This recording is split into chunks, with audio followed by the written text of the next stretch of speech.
Olá, eu sou Adriana Delgado, primeira secretária do PROIFES Federação, e nesta sexta-feira, 12 de março, o PROIFES realiza a segunda live da série PROIFES Explica, que é dedicada a trazer especialistas para analisar, avaliar e debater o funcionamento, desenvolvimento e as consequências para os docentes federais e para o país de uma série de temas relevantes e de impacto na conjuntura nacional, por meio de vários materiais informativos, como textos, lives, vídeos, recursos gráficos e audiovisuais.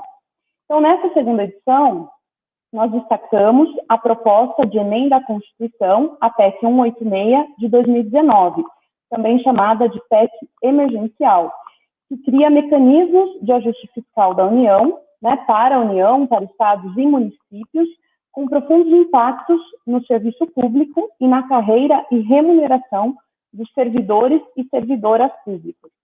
A PEC ela afeta diretamente os servidores e servidoras, os docentes federais das universidades e institutos, e também a prestação do serviço público, ao estabelecer gatilhos que são acionados sempre que as contas estiverem no vermelho, com medidas como proibição de reajuste, proibição da criação de novos cargos e da realização de novos concursos, exceto em caso de vacância, e a proibição do ganho real do salário mínimo.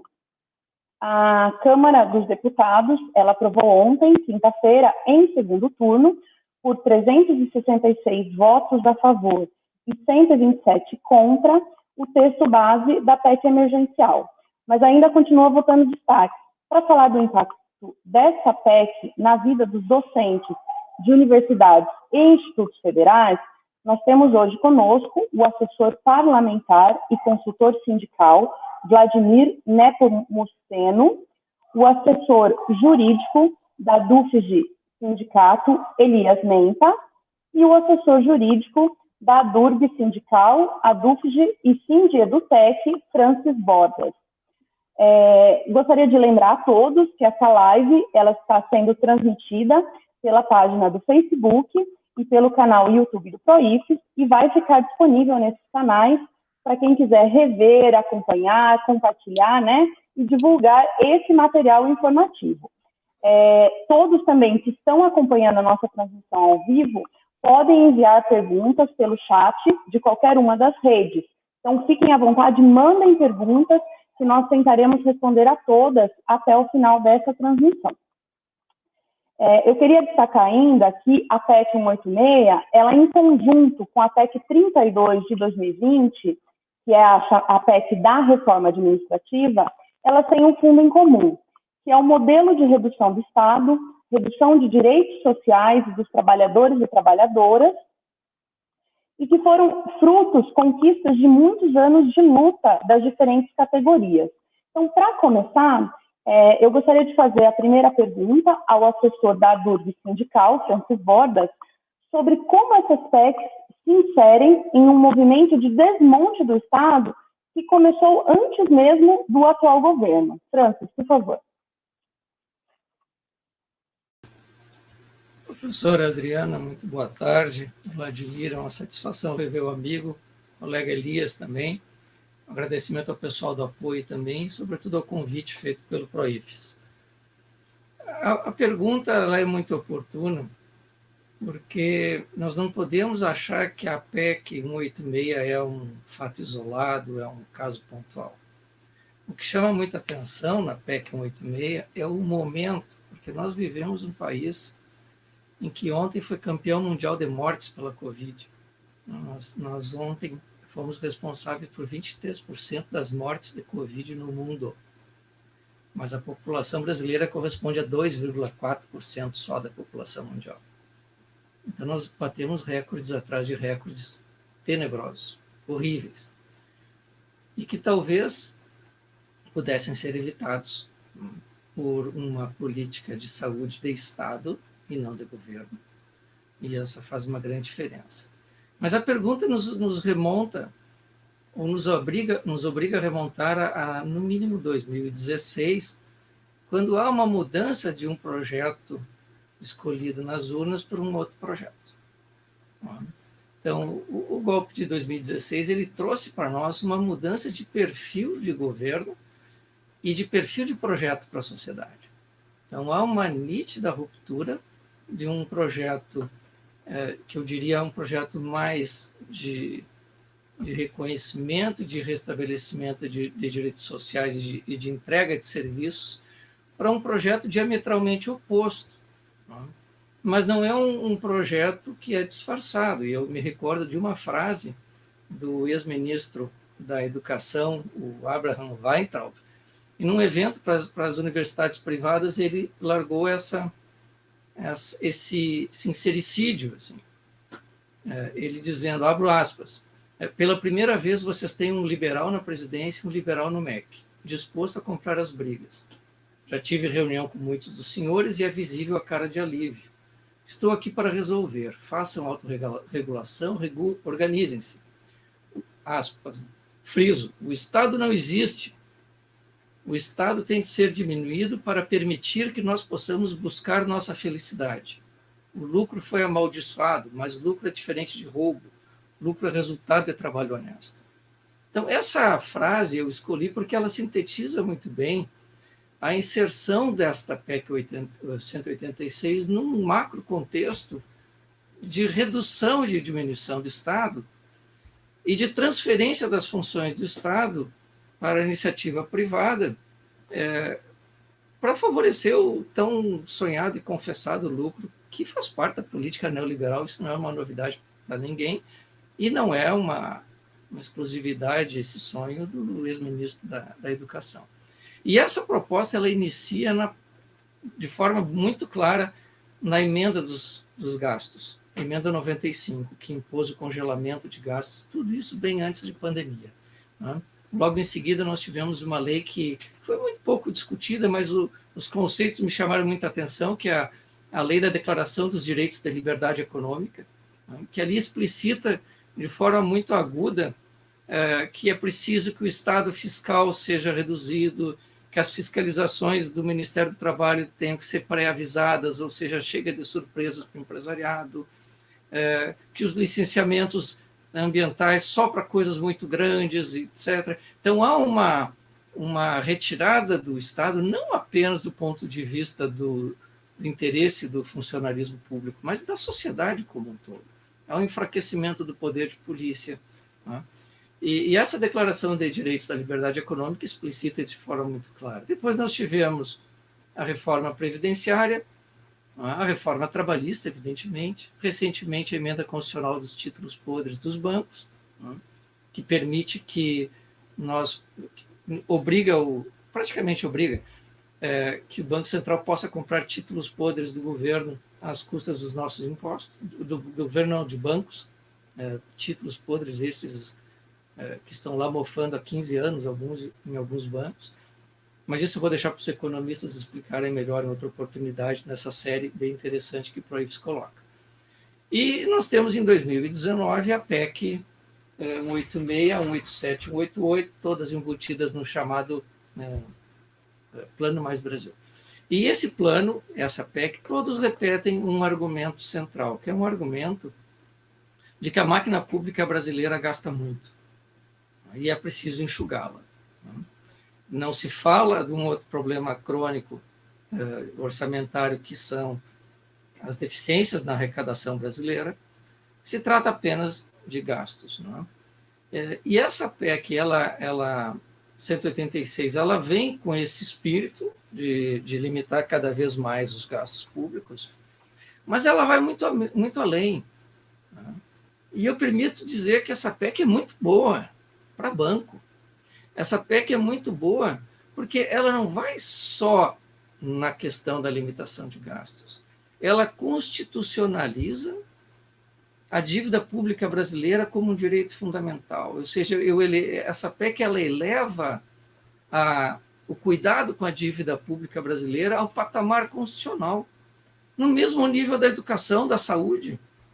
Eu diria mais, acima dele. Então, esse viés de garantir uma política de sustentação de gastos cada vez maiores do nosso dinheiro com pagamento e serviço da dívida, ela está explícita nessa PEC 186. Ela faz parte de um projeto. Não é? Então, quando se diz que a máquina pública gasta muito, no Brasil a relação não é bem essa. Gasta-se mais com o serviço da dívida do que com pagamento de pessoal. Então, gasta-se mais com o banco do que com profissionais de saúde e de educação. Não é um pouco mais, é muito mais. E com medo de que falte dinheiro para pagar o serviço da dívida, leia-se os credores que compram títulos do Brasil, é preciso criar mecanismos que garantam que haverá dinheiro. Então, se impõem limites de gastos com o pessoal, limite de gastos no oferecimento de serviço público e nenhum limite de gastos com endividamento para a dívida. Ao contrário, se estabelece garantias para que a dívida seja sempre paga. Então, nesse espírito, a PEC 186 ela aglutinou, naquele Plano Mais Brasil, 3 outras PECs, que eram a PEC 186, 187, 188, e uma mais antiga, uma PEC 438, que essas PECs todas elas tratavam de cortes de vantagens, proibição de reajustes, congelamentos na carreira, irretroatividade de vantagens, desindexavam ou desvinculavam recursos orçamentários para determinadas finalidades. Então, esse assunto não é novo. Não é novo, já vinham na PEC 186 do Pacto Federativo, na PEC dos fundos, que é a 187, isso também vinha, e se estabelecia também lá naquelas PECs, isso se repete, que eventual sobra de dinheiro em orçamento de um ou outro ministério, essa eventual sobra de dinheiro ela é obrigatoriamente destinada ao pagamento de juros da dívida. Eu não posso pegar sobra de orçamento para usar em outras e pagar e fazer investimentos públicos, porque esses investimentos públicos estão proibidos. Eu não posso aumentar a minha despesa com oferecimento de novos serviços públicos. Então, essa conjuntura toda faz com que nós tenhamos que ter uma visão macro. Não é? Recentemente, nós vimos um decreto, o 10.620, que também trata disso. Então, é preciso vermos muito o que há por trás, né? Desmascarar, tirar essa cortina que a PEC trata apenas de congelamento de salários e de progressões funcionais. Não, a PEC vai muito além disso. A PEC afeta o servidor público, mas afeta substancialmente o usuário do serviço público, aquele que cobra do servidor público um direito que lhe é garantido na Constituição. Então, eu acho que, com isso, eu tento introduzir e situar o nosso problema. Francis, você tratou, acho que muito bem, né, de uma maneira geral, das diversas PECs que fazem parte desse modelo de redução de Estado, a redução de direitos, e no finalzinho da sua fala você citou o decreto 10.620. Então, queria que você falasse um pouquinho que pontos você vê em comum desse decreto que ele centralizou a concessão das aposentadorias dos servidores federais. Como que ele entra nesse contexto geral aí da perda de direitos, né, da retirada de direitos que o governo vem impondo aos servidores públicos? Pois bem, muito bem. Eu acho que é uma relação direta. A primeira vez que esse decreto ele foi publicado dia 8 de fevereiro, numa primeira leitura, muita gente não percebeu o que tem nesse decreto. Né? Então, é preciso, primeiro, situar nossa plateia, quem nos assiste, de que esse decreto ele prevê a centralização da concessão e manutenção das aposentadorias e pensões. Né? Porém, é uma centralização bizarra, que são 2 centros. Né? Não é uma centralização, é uma centralização que diz que no sistema de pessoal civil do Ministério da Economia ficam as carreiras da administração direta, né? Seja ministério, secretarias da presidência, etc. E o INSS, que hoje é o responsável pela gestão do regime geral de previdência, que é bem diferente do regime próprio de previdência, o INSS passa a conceder e a manter as aposentadorias e pensões das autarquias e fundações. Isso significa toda a saúde, ou quase toda a saúde, e praticamente toda a educação, porque a educação federal brasileira ela é toda organizada em autarquias e fundações. As universidades e institutos não são da administração direta, elas são da administração indireta. Agora, isso significa que os professores vão passar a receber benefício do INSS? Não, não significa, porque nós estamos falando de um decreto.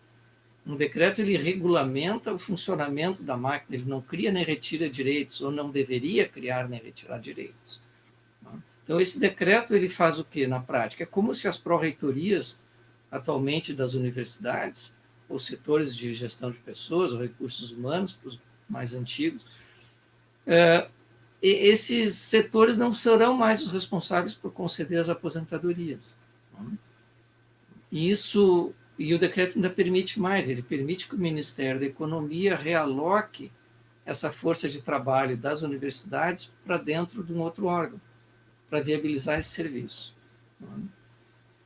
E, em especial, esse decreto não se aplica ao Poder Legislativo nem ao Poder Judiciário, apenas ao Poder Executivo. Tampouco se aplica aos órgãos constitucionalmente autônomos, que é o Ministério Público, Defensoria Pública, etc. Então, vejam, ao fazer isso, aquele diálogo que nós habitualmente vemos nas universidades com o setor de recursos humanos, olha, será que eu posso fazer uma previsão da minha contagem de tempo de serviço? Será que eu tenho condições? Não tenho condições? Qual o melhor momento para me aposentar? Eu vou esperar fechar o semestre, mas já quero deixar aquilo tudo encaminhado. Isso acabou. Isso acabou por quê? Porque o diálogo, a partir de agora, ele passa a ser feito com o INSS. Bom, isso é bom? Não, pergunta para quem está na fila do INSS. O INSS é um órgão sucateado, propositadamente sucateado.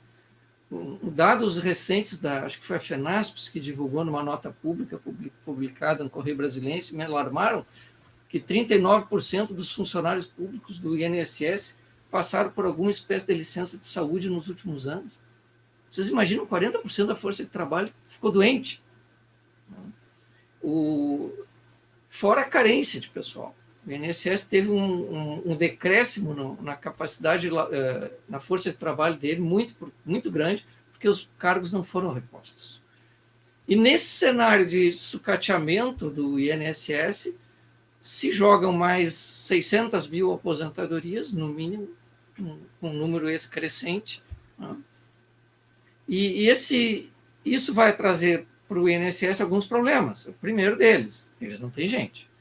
Segundo, o INSS nunca lidou com reajustes de aposentadorias e critérios diferenciados. Então, todos aqueles professores mais antigos que tinham reajuste conforme a tabela de suas carreiras, isso não faz parte da realidade do INSS. O INSS tem uma tabela de reajuste dos benefícios que é feita anualmente e aquilo vale para todos os beneficiários de aposentadoria, o mesmo índice. Agora, imaginem eles fazendo isso carreira por carreira.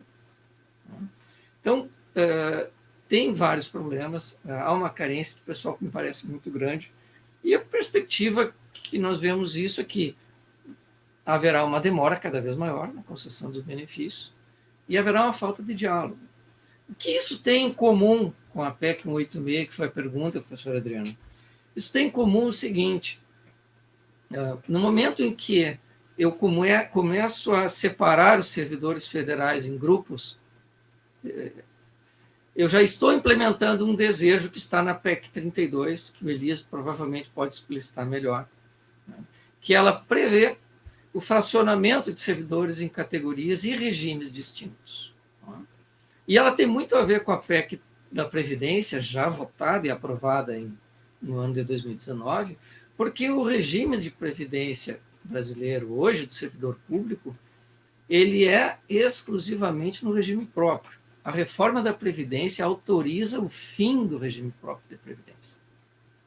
Ou seja, essas aposentadorias que temos hoje, do regime próprio de Previdência, que é separado do INSS, está autorizada a extinção disso na emenda constitucional 103. Isso já passou. não está na reforma administrativa. Então, vejam, a reforma da Previdência permite eu ter vários regimes de previdência dentro do setor público. A proposta 132 permite que eu contrate pessoas com vínculos diferentes, inclusive com vínculos previdenciários diferentes, e o decreto da 620 já coloca isso em prática. Já joga para o INSS a administração das aposentadorias dos professores das universidades e institutos, e do próprio INSS, os funcionários do INSS também, porque o INSS é uma autarquia. Então, tem muito a ver. Então, eu apelidei no primeiro momento o decreto da 620 como a ponta do iceberg. É aquilo que nós já começamos a ver. Mas, por baixo, o problema é muito, muito maior. Então, essa é a relação que eu vejo, Adriana. Obrigada, Francis. Eu acho que a gente, depois pode voltar a esses pontos. Eu queria agora convidar o Elias Menta, que é assessor da DUFG Sindicato, para ele comentar um pouquinho o impacto da PEC 186, porque a gente precisa lembrar o seguinte: é essa PEC que está estabelecendo as condições para o pagamento do auxílio emergencial. E o auxílio emergencial ele é uma necessidade para muitas famílias brasileiras que estão enfrentando a pandemia, sem condições de trabalho, mas, por outro lado, ela vem junto com os mecanismos de ajuste fiscal que vão impactar em todas as esferas. Então, eu queria que você comentasse um pouquinho sobre esse impacto nos diversos entes federativos, por favor. Bom, boa tarde a toda a nossa audiência. Obrigado, professora Adriana. Eu acho que o Francis ele é muito feliz quando ele narra o cenário da arte, o que está acontecendo. E a gente tem que lembrar que a PEC 186 ela vem diante de um contexto de uma chantagem. Então, o nosso povo precisa de um auxílio, e essa é a contrapartida que dizem que é necessária dar para que nosso povo receba um auxílio. Que eu nem vou entrar no mérito de se é 600, 300, 200, 175, que já se ouve falar. Então, assim, não há dúvidas da necessidade de entregar isso ao nosso povo. O problema é que o custo disso também tem sido elevadíssimo, e o servidor público, ele foi eleito como um mal, ele foi eleito por esse governo como algo a ser atacado. Então, as consequências, todas as consequências e todas as diminuições de direitos que se vê para ampliação de algum orçamento para pagamento de benefícios ou de auxílios emergenciais, se nota que a conta vai ser paga pelos servidores públicos, que são aqueles que servem ao público.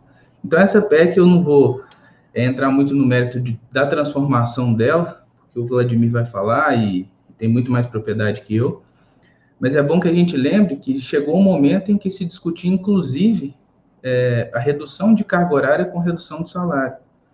E se a gente pensar só na redução de salário, já é ruim, mas é mais ruim ainda a redução de carga horária. É menos serviço público para o povo, em um momento em que a pandemia, o Francis já trouxe os dados, mata muito dos nossos irmãos e irmãs. Então, basicamente, eu acho que a gente tem que lembrar, para entender a PEC 186, que a gente vem de um cenário da Emenda Constitucional 95 de 2016, que estabeleceu aquele teto dos gastos, e agora a gente cria subtetos. Então, a PEC 186, ela consegue ainda piorar um pouco o cenário que já está aí. E qual é o cenário? O cenário é que, com a entrada em vigor da Emenda Constitucional 95 de 2016, de 2017 em diante, se pega o orçamento do ano passado, corrige pelo IPCA e esse é o orçamento. Essa é uma estrutura e uma forma de se pensar tão equivocada que a gente vê em inúmeras universidades, assembleias e assembleias universitárias, em que são chamadas para a comunidade acadêmica discutir como que se chegará ao final do semestre. Contas não pagas, terceirizados com problemas, falta de água, falta de luz, enfim, um completo equívoco. E aí, diante desse cenário que a gente já conhece, porque já há uma experiência de 5 anos vivendo com a Emenda Constitucional 95 em vigor, a gente começa, essa PEC, que a gente está falando sobre ela, a 186, ela cria um subteto.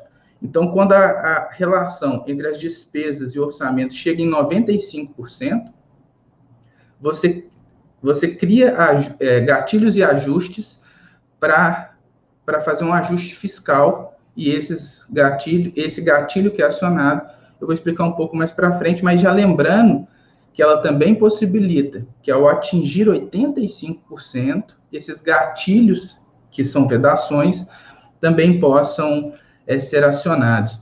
Eu queria destacar, agora no início, que a Câmara já noticiou hoje que a União já está com 92,4%. Então, se estima que os 95% serão atingidos em 2014. Nessa mesma notícia, ela faz um comentário de que só 3 unidades da federação já atingiram os 95%, que são os Rio Grandes do Norte e do Sul e Minas Gerais.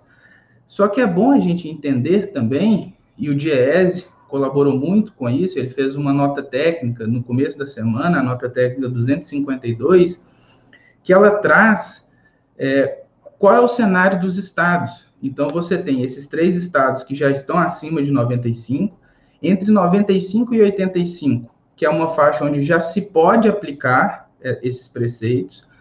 Existem 15 estados, e só 9 estados estão abaixo de 85%, mas acima de 75%. Então, vejam que os estados estão numa faixa muito específica. Esses estados que ainda não atingiram 85%, mas já estão acima de 75%, são Amapá, Mato Grosso, Roraima, Rondônia, Piauí, Alagoas, Espírito Santo, Mato Grosso do Sul e Paraíba. Então, esses são os estados que, a princípio, não são diretamente afetados, sendo que os outros 15 já podem ser, e os que superaram 95 serão. Nesse contexto, eu também só gostaria de lembrar, nessa fase introdutória desses gatilhos, que desde a aprovação do orçamento de guerra, os servidores públicos estão com seus salários, vencimentos, proventos congelados, e estarão até o final desse ano. Então, já não estão a corrigir, já não se pode nem corrigir desses servidores até o final do ano. E essa PEC só aprofunda ainda mais esses problemas e questões. Obrigada, Elias. Mas eu queria que você tentasse apresentar para a gente alguns pontos específicos em relação aos impactos para os docentes das universidades e dos institutos federais, e também se esses impactos eles são iguais para ativos e para aposentados. Tá? Como que isso vai funcionar na esfera dos docentes e também na vida das universidades, né? Você comentou um pouco sobre a questão do orçamento das universidades, então que você explorasse um pouquinho mais esse aspecto, por favor. Perfeito, professor. Com relação ao que é direto, essa PEC ela já traz algumas vedações, né? Já trouxe várias vedações, e aí isso foi reduzindo e chegou nessa madrugada a um número mínimo que foi o que foi aprovado. Então, as progressões e promoções que inicialmente estavam previstas como vedação foi tirada, essa redução dos 50% que comentei antes. Mas o que passou? Então, quem atingiu os gatilhos, 85% pode aplicar e 95% deverá aplicar, já está vedada a concessão a qualquer título de vantagens, aumentos, reajustes e adequação de remuneração dos servidores. Já está vedado criação de cargos, empregos ou funções que aumentem despesa, alteração nas estruturas de carreira, e o Vladimir, que vai falar depois de mim, é um especialista nisso, por muitos anos foi quem negociou com os servidores públicos nos ministérios. Admissão e contratação de pessoal também está vedada, com exceção de reposições e de temporários. Se veda a realização de concursos públicos, com exceção das vacâncias, e essa vedação também tem um impacto brutal nas IFES, porque se sabe dos aumentos de curso, dos planejamentos, da criação de mestrados, doutorados, enfim, do avanço da educação. Veda a criação ou majoração de auxílios, vantagens, abonos, verbas de representação ou benefícios de qualquer natureza, inclusive os indenizatórios em favor de servidor público. Então, se proíbe, inclusive, que se o servidor gastar e quiser reembolsar, não se pode fazer esse tipo de reembolso. E nela, além disso tudo, ainda tem 3 questões que eu gostaria de chamar muita atenção da nossa audiência, que é uma audiência extremamente qualificada, de servidores que terão impactos diretos, que é a primeira delas, e para mim a mais importante, é que, por emenda constitucional, ela incluiu no artigo 163 da Constituição o inciso 8º-D. O que isso significa? Que, a partir de agora, quando a gente falar de sustentabilidade da dívida, ao invés de ser por emenda constitucional, vai poder, por lei complementar, cuja tramitação é muito mais simples do que de uma emenda constitucional, promover medidas de reajustes, suspensões e vedações. Eu sei que vocês ouviram o Francis dizer que apelidou o decreto 10.620 de a ponta do iceberg, e ele também apelidou esse artigo, uma vez que estávamos conversando, de o artigo Coringa, que ele vai conforme a dança e ele vai com qualquer outras cartas. Então, eu questiono e trago a reflexão. Quais são essas medidas de ajuste? Quais são essas medidas de suspensões? E quais são essas as medidas de vedação? Vejam que são conceitos, palavras muito amplas e genéricas, e que, por lei, vão poder ser regulamentadas. Um segundo ponto que eu gostaria também de chamar a atenção, que o professor Eduardo Rolim até publicou na página do PROIFES, um estudo que demonstra que de 2015 para cá, os professores e professoras das universidades federais e dos institutos já tiveram uma redução de 22,41% do seu salário, uma diminuição nesse prazo de 2015 para cá. E o terceiro ponto que eu gostaria de chamar a atenção é que, por mais que a PEC 186 tiveram avanços na disputa, na discussão, excluindo questões que eram ainda piores, a PEC 32 ainda não foi votada, está tramitando, ela já vem na sua essência com a morte do RJU, ela praticamente acaba com o regime jurídico único, cria 5 tipos de servidores públicos. Então, assim, é fundamental que a gente consiga entender qual é o cenário da arte, para que a gente também possa se posicionar. Então, acho que, em linhas gerais, seria isso. Obrigada, Elias. Você falou sobre a aprovação, né? Uma versão modificada em relação à proposta original, que foi apresentada pelo senador Márcio Bittar.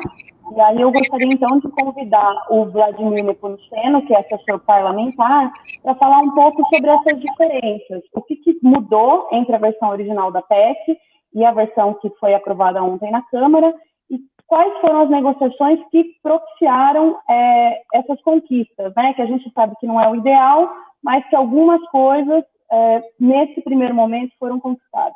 Por favor, Vladimir.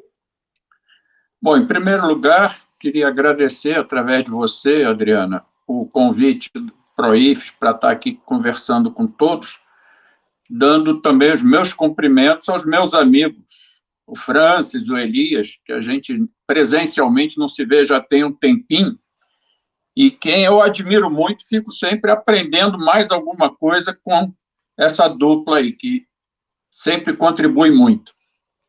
Na verdade, as negociações foram muitas, mas eu acho que as principais não foram divulgadas, pelo menos não amplamente, a imprensa quase não falou. Mas, por exemplo, o atual presidente do Congresso e o anterior, o Alcolumbre, estiveram, junto com a equipe econômica, reunidos com empresários do sistema financeiro. Eles negociavam o quê? A PEC 186.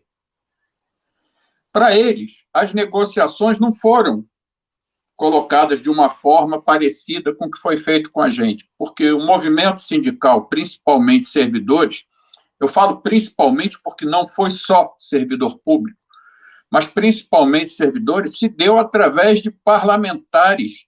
A maioria das conversas com parlamentares da oposição, mas alguma coisa ainda com algum parlamentar do Centrão, porque tentar negociar, por exemplo, com os neoliberais, sem chance. A gente viu ontem, e durante a noite toda, até de madrugada, a mesma coisa que a gente viu na votação do Senado e a mesma coisa que a gente viu nas votações da reforma da Previdência, que virou a emenda 103. Quando o governo, através do Centrão, flexibilizava alguma coisa, por menor que fosse, os neoliberais do Centrão votavam contra. Teve coisa na noite de ontem mesmo, que a oposição, junto com a base do governo, entendamos aí o Centrão, fechamos acordo, aquela coisa tipo, vamos tentar perder menos um pouquinho aqui, ainda assim os neoliberais foram rígidos, não abriram a mão. Então ninguém perdeu tempo negociando com eles, eles têm um lado definido, eles são uma linha reta. Por diversas vezes os porta-vozes dos neoliberais ontem disseram que a PEC estava tímida. E aí eu queria até começar hoje lendo o título de um dos artigos do jornal Valor Econômico de hoje, publicado há exatamente 2 horas, assinado pelo jornalista Ribamar de Oliveira, do jornal Valor Econômico, com o seguinte título: principal ganho com a PEC emergencial é o uso do superávit financeiro para pagar dívida. Essa foi a principal negociação. Tanto foi que a PEC que chegou na Câmara, já chegou um pouco diferente da original, aquilo que o Francis estava falando, mas quando a oposição conseguiu um pequeno espaço, através de uma pequena bobeira que foi dada pelo governo, e a gente conseguiu tirar o inciso 4 do artigo 167, eles foram espertos o suficiente para não fazer alteração no inciso 2 do parágrafo 2º do artigo 5º da PEC. O que eu quero dizer com isso?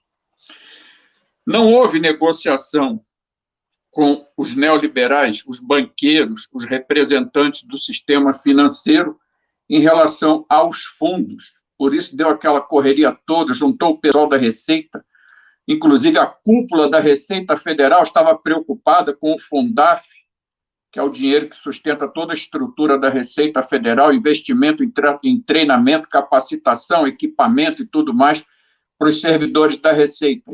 E esse fundo estava na lista daqueles que ia perder a sua vinculação, permitindo que o governo usasse todo o dinheiro desses fundos para pagamento de dívida.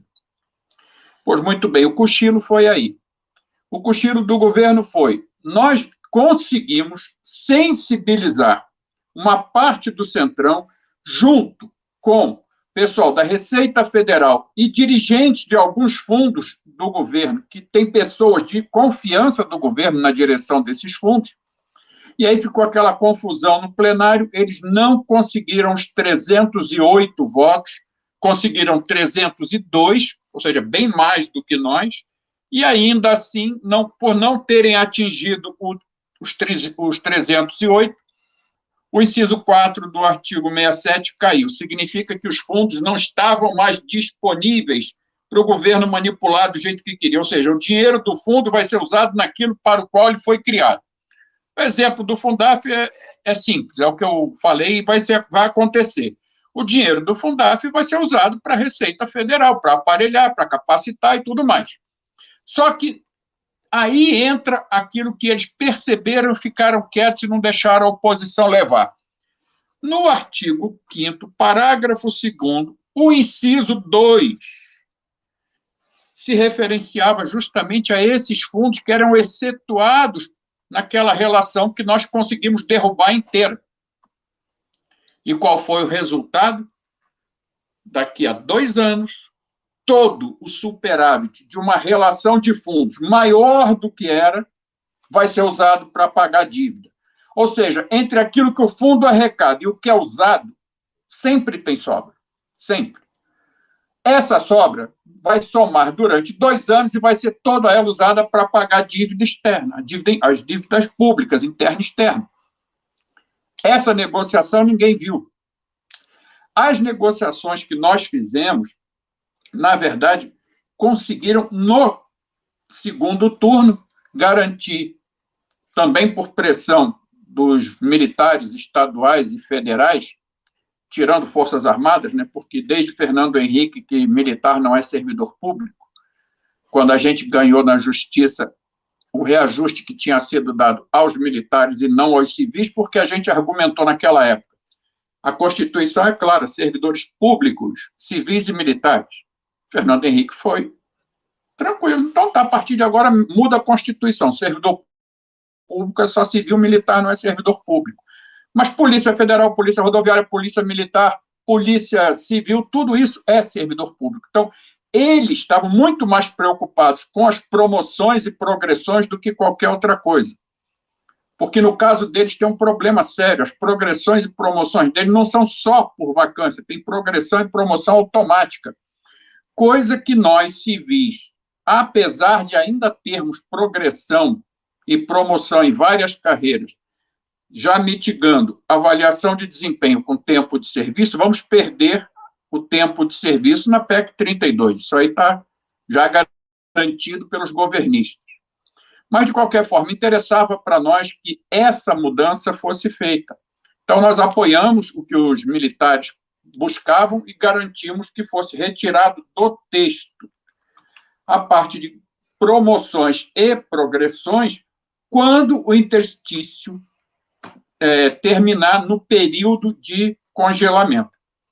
E aqui eu quero colocar o seguinte: a PEC 186, que foi votada na Câmara, foi exatamente aquela que saiu do Senado, onde já foi, por acordo, tirado a parte do texto que propunha a desvinculação dos pisos obrigatórios de saúde e educação, mas a gente, conversando com pessoas que atuam dentro do Congresso, a gente ouviu o seguinte: não tem problema, não vai ser votado, e se fosse votado, corria o risco de ser rejeitado por causa da pressão, principalmente em época de pandemia.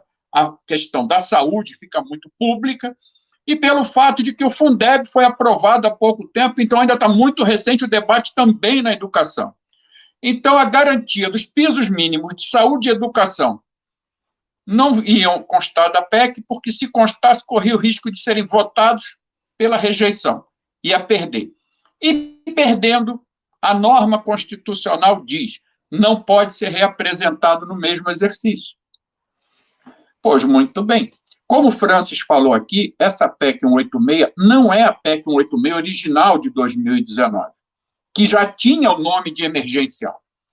A PEC original, ela tinha o nome de emergencial porque ela propunha, no momento que fosse aprovada, congelar por 2 anos tudo aquilo, todos aqueles gatilhos e mais algumas coisas, porque não é só servidor público, são despesas obrigatórias. É congelar a despesa, por exemplo, com a Previdência Social.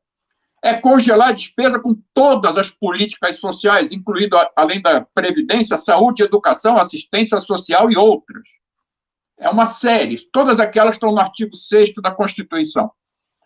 Tudo aquilo seria congelado por 2 anos, como diziam eles, enquanto arruma a casa. Nesse espaço de 2 anos, você congela tudo isso e libera o sistema financeiro para meter a pá nos cofres públicos e levar dinheiro como gostaria. Durante esse período, se construiria em caráter definitivo na PEC 188, e aí sim, através do chamado Pacto Federativo, não tenho mais emergência, eu faço com calma, e aí a faca vai muito mais fundo do que iria na PEC 186 original.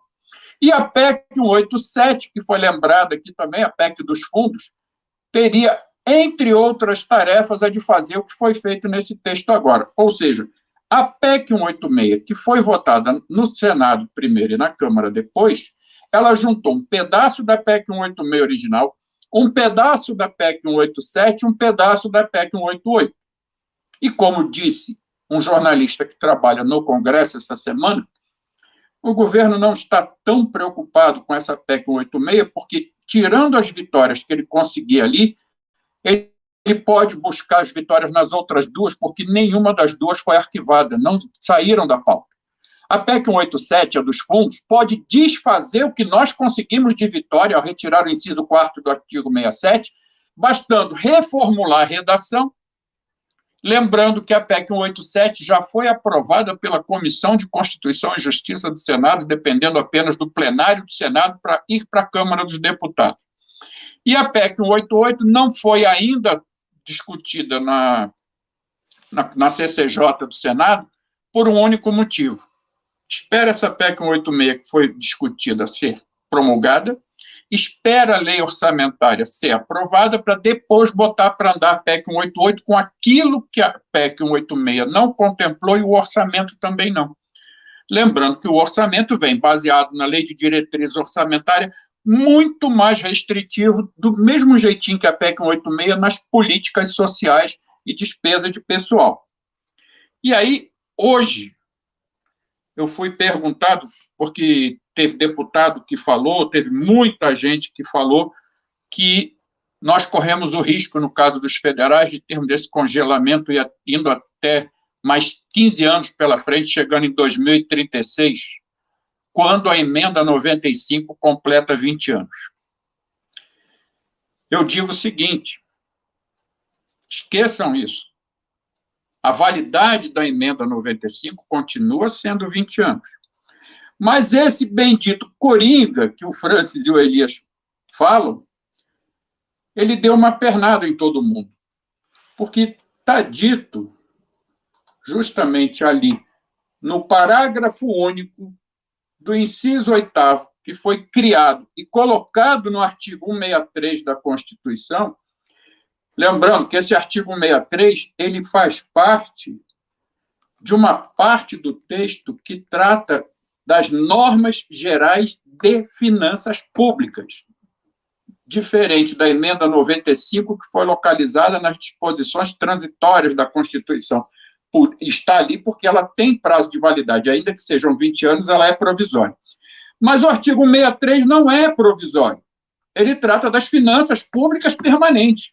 E ali o artigo diz que uma lei complementar vai tratar de uma série de coisas. E o inciso 8º diz lá, sustentabilidade da dívida pública. No parágrafo 2º, o parágrafo único, aliás, ele diz, a lei complementar de que trata o inciso 8º poderá autorizar a aplicação das vedações previstas no artigo 67A, que são o quê? Os 10 gatilhos. Haja vigência da emenda 95 ou não. Isso ninguém viu. Isso ninguém conseguiu tirar. Conversou-se alguma coisa, mas não houve um entendimento de que seria necessário, no mínimo, tirar esse parágrafo único do inciso 8º do artigo 63, que foi criado pela PEC 186. Significa que, sempre que tiver, no caso do federal, despesa obrigatória, chegando a 95% da despesa corrente total, independente de ter passado 2036, pode continuar aplicando. Eu falo no caso federal, porque no caso Estado, município e Distrito Federal, a conta é diferente, não é despesa discricionária versus despesa obrigatória, é receita versus despesa. Ali é feito diferente porque há uma situação diferente que justifica isso, mas tanto num caso quanto no outro. Uma lei complementar vai poder dizer que, quando a coisa estiver ruim, para eu tratar da sustentabilidade da dívida, eu posso aplicar os gatilhos. Crise financeira? Pode, porque precisa tratar, em primeiro lugar, da dívida pública, que é o mais importante, o mais urgente. Calamidade pública, que é o que o Paulo Guedes queria, né? A chamada cláusula de calamidade. E, obviamente, um estado de situação fiscal perigosa, que eles criaram duas coisas, né? A crise fiscal, a crise de calamidade e, obviamente, a sustentabilidade da dívida. É a terceira coisa que vai permitir a aplicação dos gatilhos. Então, essa foi a conversa que se teve lá. A gente ficou conversando, os partidos de oposição fizeram de tudo, com a participação do movimento sindical, a Frente Parlamentar Mista do Serviço Público, que na Câmara tem 4 coordenadores, Os 4 estavam lá permanentemente, a gente conversando com eles, passando a preocupação das entidades, tentou-se de tudo. Mas uma coisa é simples, nós temos 25% dos votos do Congresso Nacional, nós temos 130, enquanto que a situação tem mais de 380.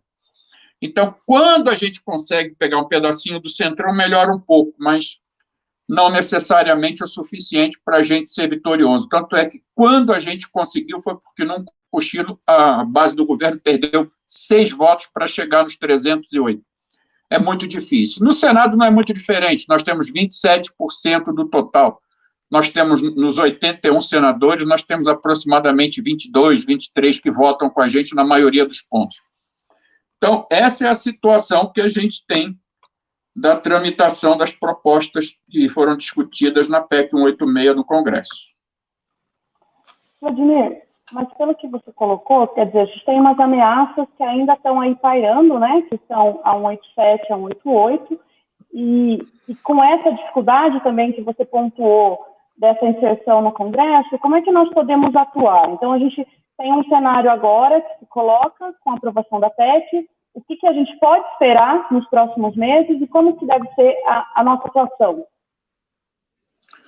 Bom, em primeiro lugar, eu acho que a gente pode jogar toda a nossa força na PEC 32, que é a continuação do que foi ontem.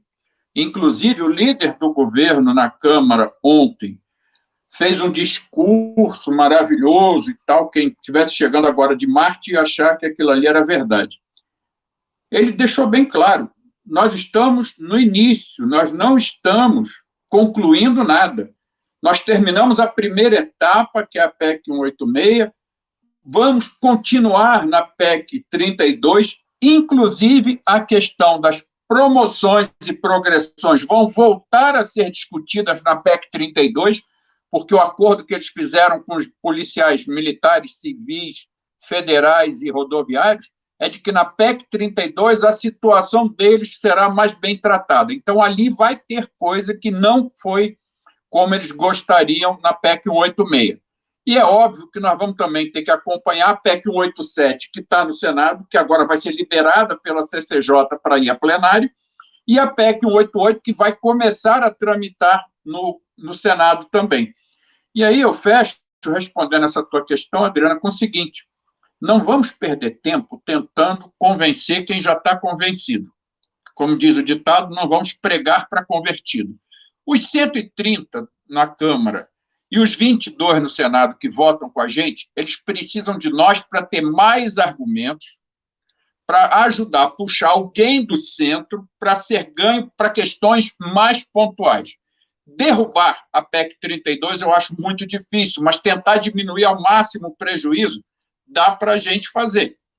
Então, nós temos que ver quais são os pontos e quais são os parlamentares ligados a esse ponto na bancada de centro, no caso da Câmara, a PEC 32, e no caso do Senado, a 187 e a 188, para que a gente possa fazer o que a gente fez antes de ontem na Câmara, impedir que eles atinjam o quórum para aprovação de questões importantes, porque quem acompanhou, quem está acostumado, ou até quem não está, mas estava lá, virtualmente, é claro, viu que para manter o texto, quando aparece uma proposta de emenda, o governo precisa, no caso da Câmara, de 308 votos.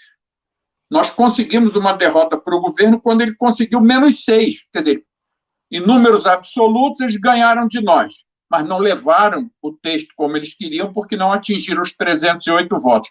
Então, se a gente conseguir tirar uns 10, 15, 20, 30 votos que a gente consiga puxar para eles não atingirem os 308 na Câmara durante a PEC 32, é o suficiente. Agora, quem é o parlamentar que eu vou chamar para falar sobre o artigo tal? É um. Outro artigo é outro. E assim a gente vai tentando ganhar mais um, mais outro.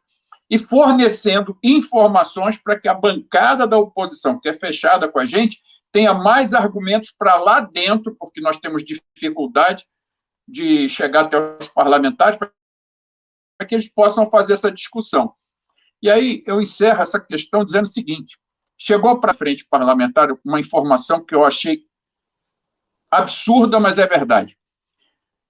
todo número que não faça parte da relação dos contatos dos parlamentares estão bloqueados para o WhatsApp. Então, não adianta as entidades sindicais ficarem divulgando números de WhatsApp dos senadores e dos deputados que eles estão com os telefones bloqueados para aqueles que não fazem parte do seu rol de contatos.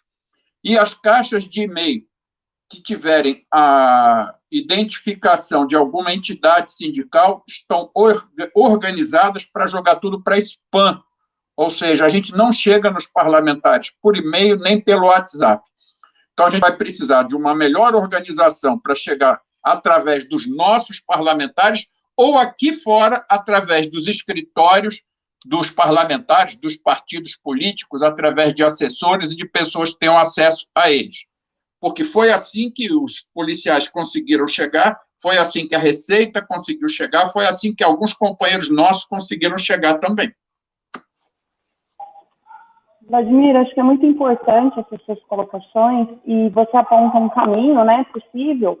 Eu queria, então, jogar essa pergunta para o Francis, para a gente olhar do aspecto jurídico. Então, a gente tem aqui um aspecto político, que o Vladimir abordou, e do aspecto jurídico, tem alguma coisa que é possível fazer? Bom, Adriana, excelentes as colocações, preocupantes, Vladimir. Eu diria apavorantes quase. Mas vamos combinar que fazia parte do enredo, porque ano que vem temos eleição, nós todos sabíamos que o ano das maldades seria esse. Então, o ano de 2021 é o ano da maldade, tudo de ruim acontecerá em 2021. 2022, e nós estamos só no início, hein? E nós estamos o ano ainda falta muita coisa. Então, eu até me surpreendi a capacidade de articulação do governo, porque a gente poderia até imaginar, não, mas em plena pandemia, o pessoal precisando de serviços públicos, eles não vão fazer isso. Mas justamente esse é o poder de chantagem, não é de barganha. Eu só libero 44 bilhões de dinheiro para viabilizar um auxílio emergencial, né, se resolver o problema dos bancos, se resolver o problema da PEC. Né? Mas 44 bilhões não chega a uma parcela do outro benefício que foi dado no ano passado. Em média, era 55 a 60 bilhões cada parcela. Ou seja, sequer isso se resolve. Né? E quando nós olhamos para os países à nossa volta, nós vemos uma preocupação e uma deliberada autorização de gasto público com o serviço. Então, a China teve uma redução de 3% no seu orçamento esse ano, né? O ano passado. Resultado, foi o único país do mundo que cresceu a economia na pandemia. Por quê? Porque a economia chinesa não parou, seguiu produzindo. Claro que eles têm a peculiaridade de que eles estão produzindo muitos produtos para enfrentamento da própria pandemia e outras coisas, mas há uma política de Estado que vê que o gasto no serviço público aquece a economia. E quando se aquece a economia, ganha todo mundo. Então, quando o Vladimir coloca que é importante nós buscarmos mecanismos de diálogo, eu digo que nós temos que conversar com os desenvolvimentistas desse país. O capitalista desenvolvimentista tem que enxergar que ficar socorrendo o banco não vai salvar indústria nenhuma, não vai salvar varejo, não vai salvar atacado nenhum. Não é? Esse tipo de segmentação, de dar dinheiro para o sistema financeiro que não produz riqueza, não vai nos salvar. Não é? Então, nós temos que tratar de uma forma de aumentar o nosso leque de diálogos. Sei que isso pode parecer polêmico para vários companheiros do nosso campo, né?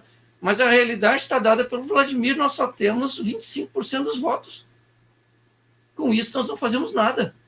Nós precisamos de 33 para barrar uma reforma constitucional. Né? Esses 33 não estão no nosso campo.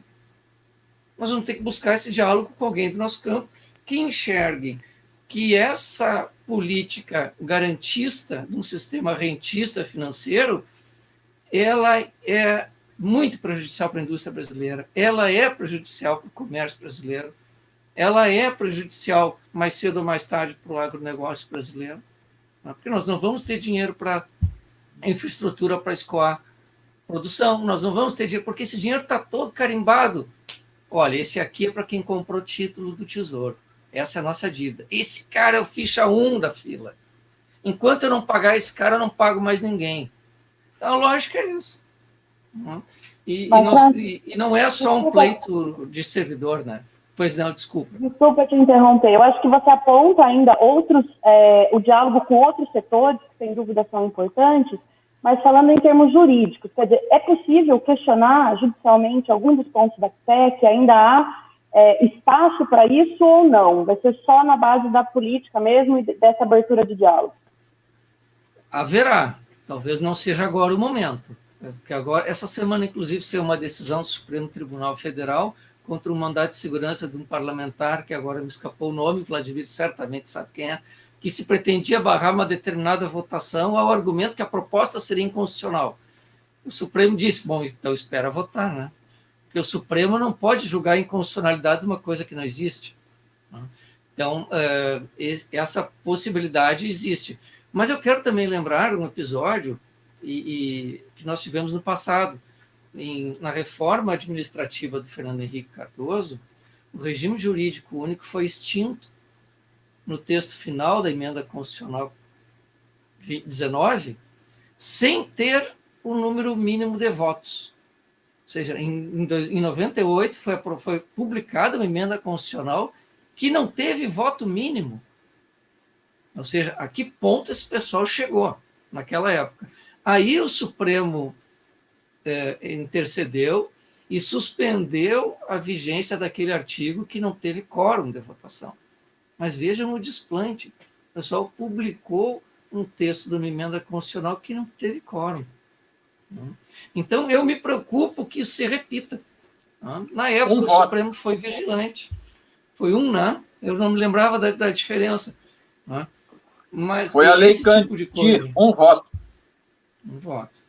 Então, não acho, Adriana, que seja o momento para nós discutirmos, seja do ponto de vista cronológico, seja do ponto de conjuntura e composição do Supremo Tribunal Federal também. Então, mas é apenas a minha opinião, o tipo de reflexão tem que ser feita conjuntamente, né, com todos os ramos envolvidos do vários segmentos do funcionalismo.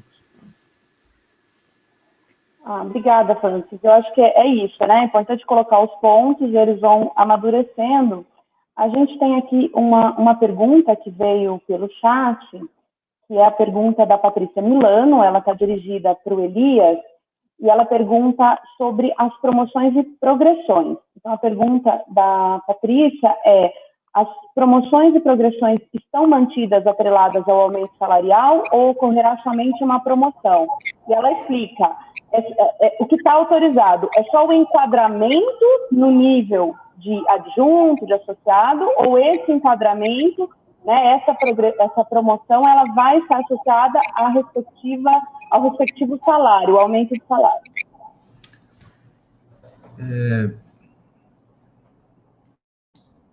Bom, meu microfone aqui saiu, voltou. A professora que questiona a questão da progressão e da promoção, ela tem que entender por uma análise que foi retirada a suspensão. Então, permanece como era antes. E permanecendo como era antes, a gente vai aplicar a tabela do funcionalismo normalmente. Então, imagine que ela vá de adjunto 1 para 2, ou ela pode ir de adjunto 4 para associado 1, seja promoção ou progressão, ela fará jus à retribuição que está expressa na tabela. Então, é tanto a progressão quanto a promoção e o consectário lógico, que seria o pagamento. Elias, me permite, toda vez que se promove na carreira, se cria um aumento vegetativo da folha. Ou seja, aumenta a despesa. Não se está criando uma vantagem nova, mas se está aumentando a despesa. Então, as progressões e promoções, ainda que mantidas, elas vão pouco a pouco aumentando o gasto e despesa com o pessoal, né?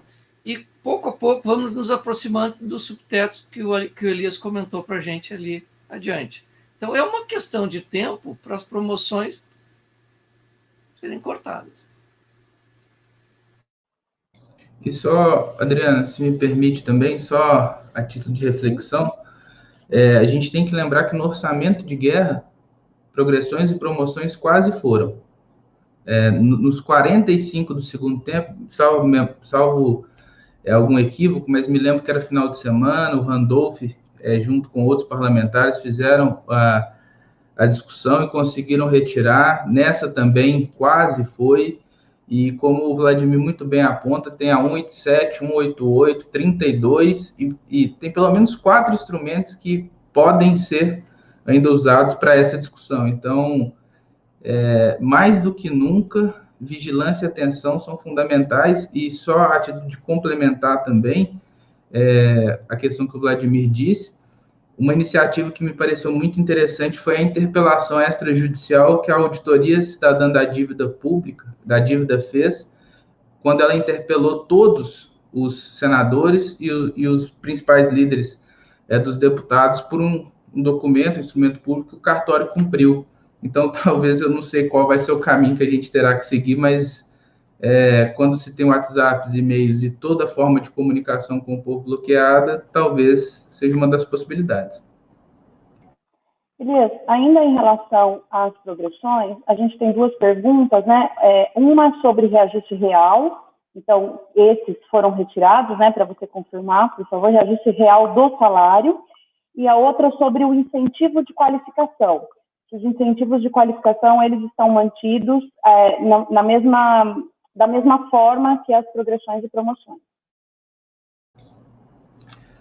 Com relação ao reajuste geral, esse reajuste geral, eu acho que a única pessoa que imagina que existe é o Guedes, porque ele sempre, quando vai falar, ele diz desse reajuste constitucional, que teria que aumentar no ano, mas no caso dos servidores públicos, raríssimas são as carreiras que têm, de fato, reajuste anual, e as correções, eu até disse anteriormente que o professor Eduardo já aponta um prejuízo de 2015 para cá da ordem de 22%. A gente está falando de quase 1/4 do salário que desapareceu, na perspectiva da inflação.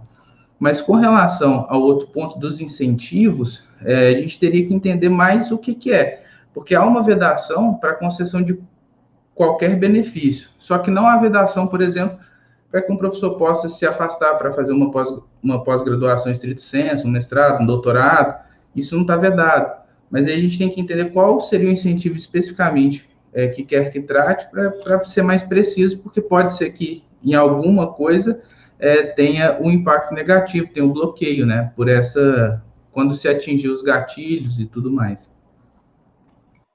Ok.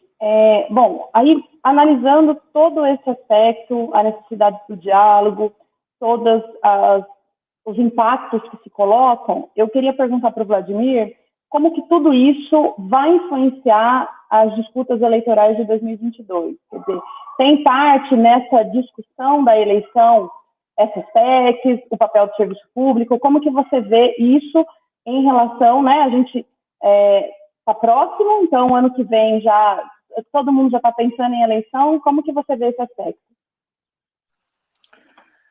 Bom, primeiro só dar um pitaco aqui na questão dos IQs, incentivos de qualificação. Tudo, absolutamente tudo que está dentro daquilo que se chama despesa de pessoal, que não é só a remuneração, vamos dizer assim, vencimento mais alguma gratificação, é remuneração cheia, o bruto, é despesa de pessoal.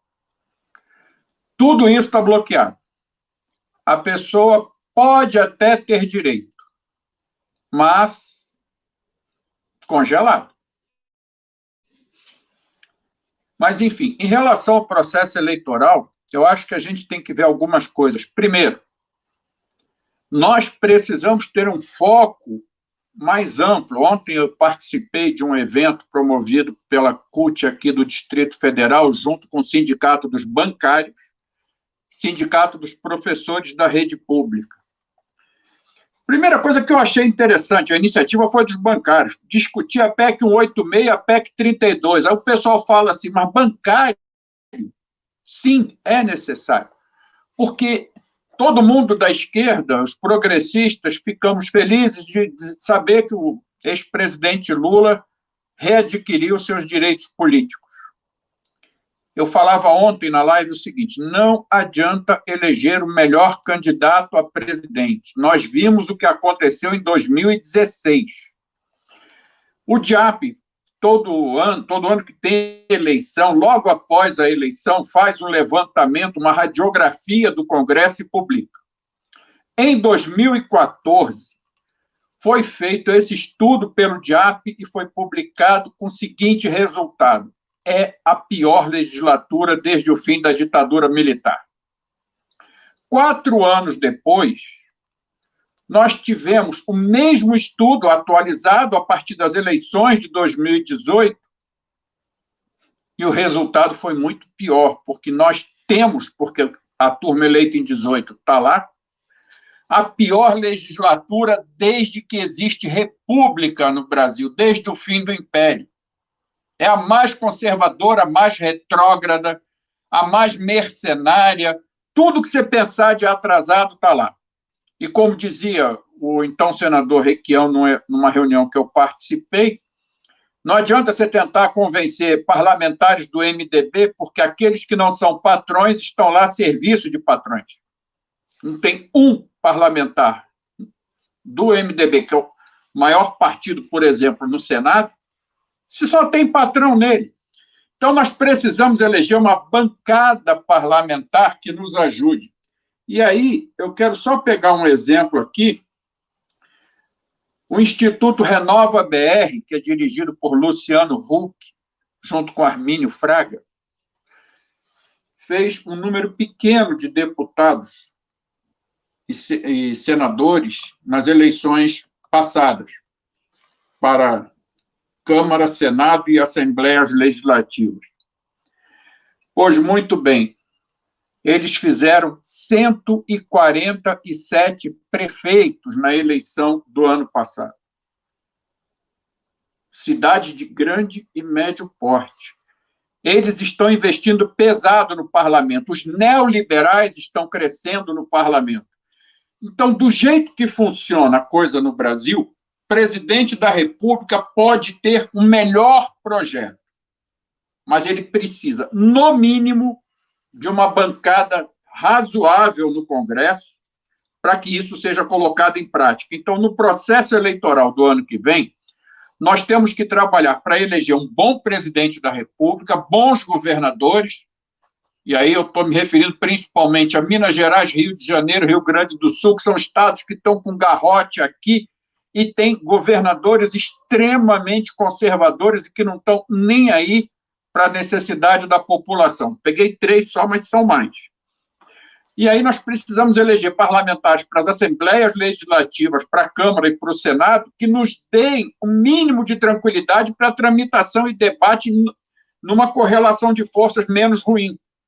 Porque aqui a maioria sabe, eu participei dos governos, 2 mandatos do Lula e do mandato e meio da Dilma. Eu entrei em 2003 com o Lula, saí em 2016 com a Dilma. O último mandato da Dilma, o segundo que parou no meio, da posse dos parlamentares até o dia do impeachment, tudo que a gente mandava para o Congresso, eles engavetavam. Não era tramitado, não era votado, não era sequer discutido, porque havia já uma bancada, e o estudo do DIAP mostrou isso, que era a mais conservadora desde o fim da ditadura. Então, nós tínhamos um parlamento favorável a tudo que a gente não queria. Então, qualquer proposta boa que era feita era engavetada. Ou não lia, ou deixava para lá, entregava numa comissão, quando não era o presidente da Câmara, era o presidente da comissão, era um relator, que sempre fazia aquilo que eles queriam. Por quê? A intenção era inviabilizar o mandato da presidente para poder derrubá-la. Não faz nada, é inoperante, é isso, é aquilo. Tanto é que ela foi tirada por uma decisão política com base em pedaladas fiscais que absolutamente todos os presidentes, desde o fim da ditadura até agora, sempre usaram, que são as pedaladas fiscais, que é você trabalhar com pagamentos, mas não cometer nenhum crime. As pedaladas não são crime. Fernando Henrique fez, Lula fez, Sarney fez, Itamar fez, Collor fez, todos fizeram. Ninguém caiu por isso. Então, aquilo ali foi um parlamento devidamente montado com o propósito de fazer o que foi feito. Então, eu acho que nós temos que pensar na presidência da República, mas pensar numa boa bancada parlamentar. E aí, eu acho que uma coisa importante, nós vimos a força das mentiras, das fake news na eleição passada. Nós estamos vendo a força da imprensa, da grande imprensa, em questões extremamente importantes, como é o caso da PEC 186.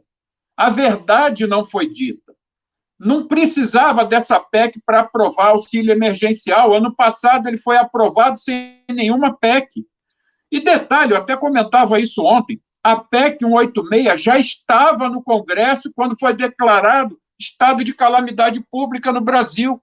Se ela fosse importante, por que não foi usada no ano passado para ajudar na pandemia, para pagar? Sem ela, nós pagamos um auxílio de R$600 para um monte de gente. Agora nós vamos pagar um auxílio menor que 600 para uma população menor do que a que recebeu no ano passado e por um tempo menor do que o que foi ano passado. Se for para dizer que a PEC tem a ver com auxílio emergencial, é para dizer que ela piorou.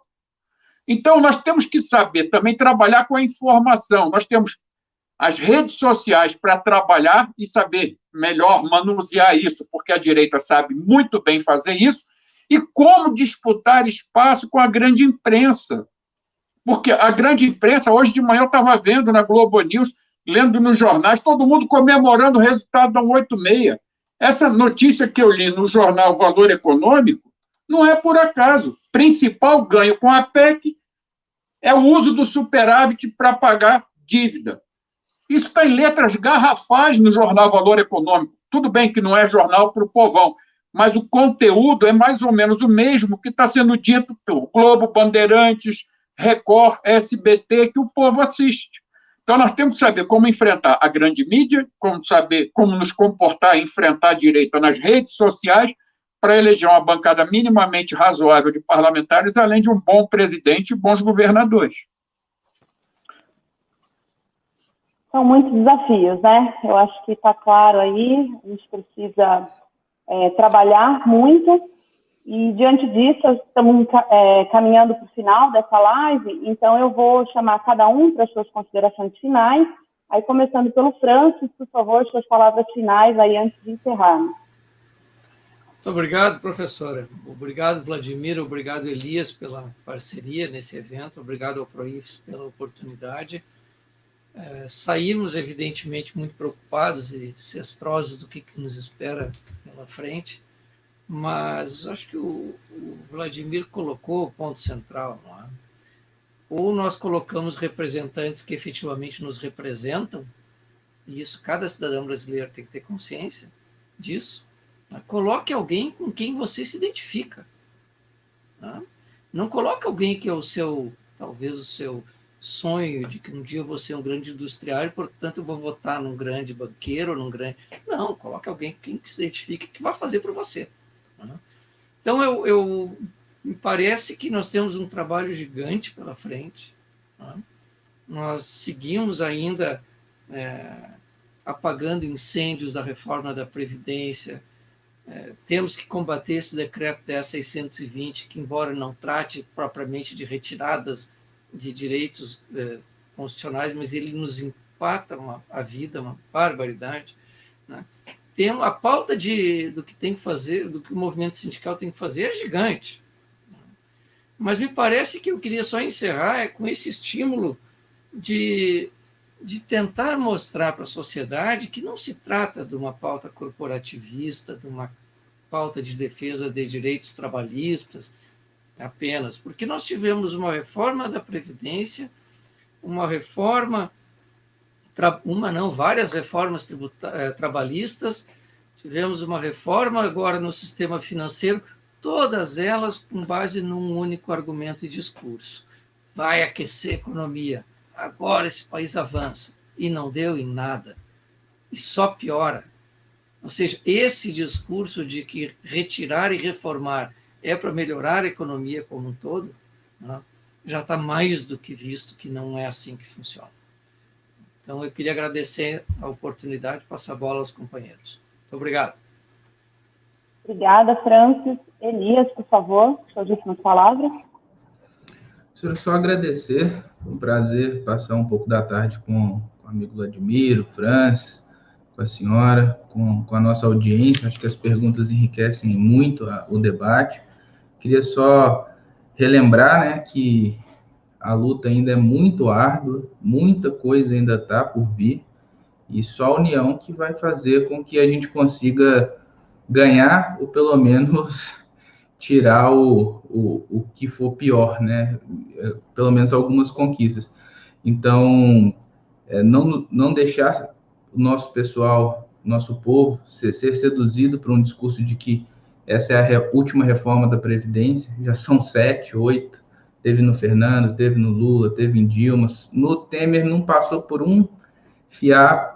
Então, é uma questão cíclica, os servidores não podem ser eleitos como um problema do Brasil, eles são a solução. Enquanto a gente não conseguir que o povo tenha essa concepção 100%, a gente vai continuar nesse desespero. Então, a mensagem final é uma mensagem de união, e para que a gente esteja muito atento ao que está acontecendo e sigamos juntos. Muito obrigado a todos. Obrigada, Elias. Eu passo então para o Vladimir, para as suas últimas observações. Bom, eu acho que a gente pode fechar sabendo o seguinte, como foi dito aqui, nós temos muita coisa para fazer, muito trabalho. E aí eu quero lembrar duas questões importantes. Para nós, servidores, a reforma administrativa já começou e vai demorar muito tempo. Tem algumas coisas que não dependem da PEC 32 para serem feitas e já está sendo colocada em prática. Uma delas é a dificuldade para qualquer órgão, instituição, autarquia, fundação conseguir fazer concurso. A regra está muito pior e ainda não foi votada a PEC 32. Alguns projetos de lei que têm a ver com a PEC 32 já estão prontos. Por exemplo, o de avaliação de desempenho, está faltando só aprovar na PEC 32 a alteração do artigo 41, que diz que não é mais uma lei complementar, e sim uma lei ordinária que vai regulamentar. O texto dessa lei já está pronto. Que vai favorecer a demissão com muito mais facilidade. Inclusive, uma pessoa da Casa Civil, num debate comigo, disse o seguinte, a única dúvida nesse projeto é se, para demitir, nós fazemos um processo à parte ou eu uso a média das avaliações do período. Mas que vai demitir, vai. Outro é o teletrabalho. Por exemplo, a pessoa que morar no município diferente da sede da sua instituição, da sede do órgão, da autarquia, seja lá o que for, é considerado em teletrabalho como se residente fosse no mesmo município da sede, o que significa que, quando for chamado para uma reunião, para um curso, treinamento, não vai ter direito à diária, não vai ter direito à indenização de transporte nem alimentação. E o terceiro é a modelagem da estrutura funcional, que é justamente o que foi dito aqui. O fim do RJU, ele já tem uma nova estrutura funcional pensada. Lembrem-se que em 2017, Michel Temer anunciava o enxugamento de 200 e tantos cargos públicos da área federal para 20 ou 30. Isso está pronto. Está num projeto de lei, dependendo apenas de sair a PEC 32, virar emenda constitucional para colocar isso em prática. Ou seja, nós temos muita coisa para fazer. E a outra coisa que eu queria colocar é uma coisa que me perguntaram na live de ontem, como é que a gente amplia para conseguir trazer quem não é servidor para a conversa? É simples e bem objetivamente. Eu não vou chamar o trabalhador da iniciativa privada para discutir a PEC 186 ou a PEC 32. Eu vou chamá-lo para discutir o seguinte, vamos conversar sobre o fechamento do hospital público na região em que você mora? Vamos conversar sobre o fechamento das escolas públicas na região em que você mora? Conversar sobre o transporte público que você que mora na periferia não vai ter mais ou vai ficar mais difícil? Ou seja, vamos chamá-lo para discutir o resultado das reformas que podem acontecer se a gente não se juntar. Mas não vou chamar para PEC 32, PEC 186, PEC 188. Isso nós fazemos internamente. Nós precisamos chamar a população para conversar junto. Vamos reunir servidores federais, estaduais e municipais? Vamos. traz o usuário do serviço público, porque o servidor pode até ficar sem seu emprego, mas o resto da população fica sem o serviço, porque, como disse um deputado essa semana, se nós não tivermos servidores, nós não teremos uma política social colocada em funcionamento no país, porque quem opera a política social é só servidor público. Então, precisamos ampliar para fora do serviço público, trazer as pessoas para essa conversa, para a gente poder discutir tudo isso que a gente está discutindo aqui e ver como é que a gente junto vai fazer o trabalho no ano que vem no processo eleitoral. E lembrando uma coisa que o Francis estava falando, esse ano que nós estamos é o ano da maldade, e o ano está só no terceiro mês. Faltam 9 ainda para acabar o ano, e mais o iniciozinho do ano que vem, antes de entrar no período eleitoral. Então, nós temos muita coisa para fazer em pouco tempo.